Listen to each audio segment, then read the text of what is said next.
Alors, si les rapports de la mystique et de la littérature peuvent être dits très anciens,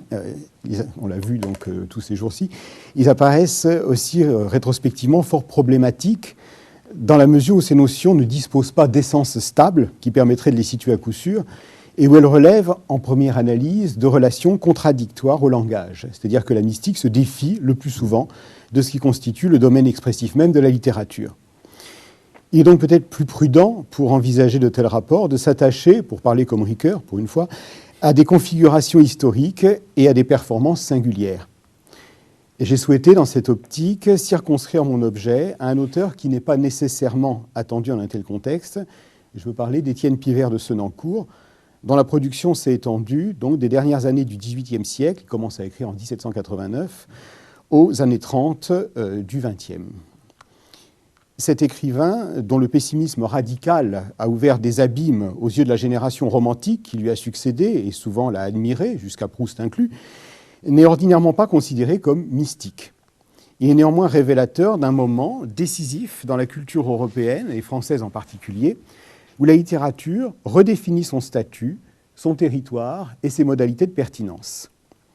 C'est le moment, à peu près contemporain, donc comme je viens de le dire, de la Révolution française, où les jeunes promoteurs de l'idéalisme allemand caractérisent dans la revue Athénéum la littérature, qu'ils appellent, comme on sait plus volontiers, poésie, comme absolue,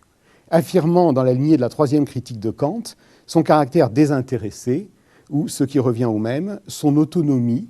au regard des domaines théologiques et moraux sur lesquels s'adossait plus ou moins explicitement, fût-ce pour en contester les contenus, la pratique des lettres en amont.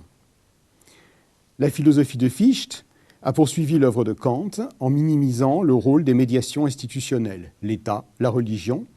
en dissociant l'individu de toute transcendance au bénéfice d'un droit naturel logé en chacun. Nul besoin, dès lors, de quelque révélation que ce soit, qui relèverait par définition d'un principe extérieur au moi. L'absolutisation de celui-ci, l'absolutisation de la littérature, historiquement concomitante et relevant analogiquement du même processus,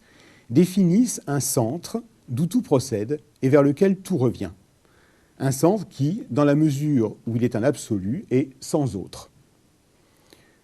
Ce déni de l'altérité, qui caractérise la philosophie idéaliste allemande comme l'auto-centrement de la littérature, constitue, selon les mots de Jacobi dans une lettre publique à Fichte, une forme de nihilisme,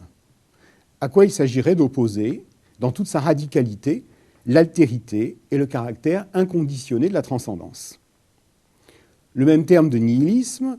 qui chez Jacobi vise l'idéalisme du moi absolu, est significativement utilisé par Jean-Paul Richter pour désigner une littérature désormais livrée à l'arbitraire d'une imagination individuelle, privée de tout fondement métaphysique et cognitif.